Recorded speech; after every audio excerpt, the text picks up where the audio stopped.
Fans think that Kim Kardashian might buy the latest of Marilyn Monroe's historic dresses that's going on sale. The two-piece wedding suit Marilyn wore to her marriage to Joe DiMaggio is officially hitting the auction block, and it's expected to sell for millions. Her dress from her 1954 wedding will be offered to the public through the auction house named Gotta Have Rock and Roll. And even though it's one of her more conservative looks, the sellers believe that the winning bid will be somewhere between 1.5 and 2 million. The historic dress is a two-piece dark brown wedding suit with a white fur collar on the jacket. Marilyn and Joe's wedding was a massive event at the time. There are tons of photos and videos of them kissing while she's wearing the outfit. But the craziest part of all of this is that she originally bought the suit at Macy's, and it was later gifted to the mother-in-law of her personal photographer Milton Green. But why is it that people are so concerned that Kim Kardashian is going to snatch up the dress? Well, that's because of what happened when she wore Marilyn Monroe's iconic dress to the 2022 Met Gala. Fans were beyond outraged when it was revealed that Marilyn's famous dress that she wore when singing Happy Birthday Mr. President to John F. Kennedy suffered permanent damage after it was worn by Kim. So how do we know that? Well, Scott Fortner, a collector who assists in authenticating Marilyn Monroe's memorabilia, shared photos of the dress in a blog post after Kim had returned it, which appeared to show stretched fabric and missing crystals on the back. Not only that, but while being interviewed on the red carpet, she said that when she first tried the dress on, it didn't fit her. So to ensure that the delicate fabric wouldn't tear, she dropped 16 pounds ahead of the event in order to squeeze into it. She then changed into a replica once she got into the entrance of the party because she couldn't walk up the museum steps of the Met Gala without ripping the original. But the fact that she was even allowed to wear it was enough to anger fans everywhere. It was bought by the Ripley's Believe It or Not Museum in a 2016 auction for $4.8 million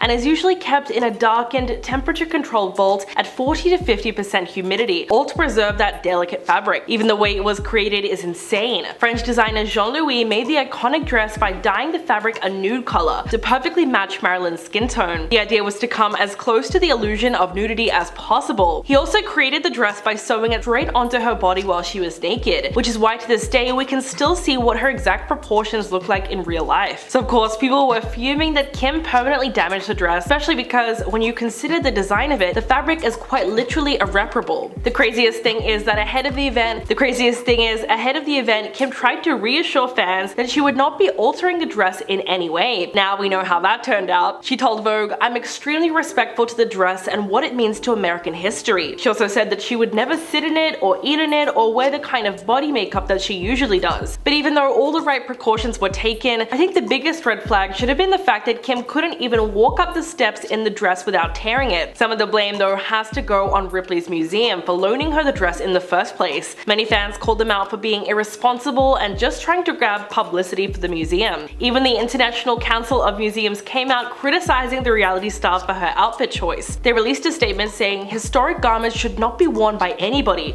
public or private figures. Prevention is better than cure. Wrong treatment will destroy an object forever. Essentially, the organization believes that historical garments should be handled as little as possible in order to preserve them because they can be ruined by so many different things, including fragrance, makeup, jewelry, stage lighting, humidity, and even photographic flashes. Over the past few years, there has been a growing movement of costume professionals calling for historic garments not to be worn because it's said to be unethical. And that's really the case with what Kim Kardashian did at the Met Gala, because that dress was so specific to Marilyn's body that it should never have been reworn. So what do you think? Should she be allowed to buy the dress if it's up for sale? Let me know in the comments below, and I'll catch you in the next video.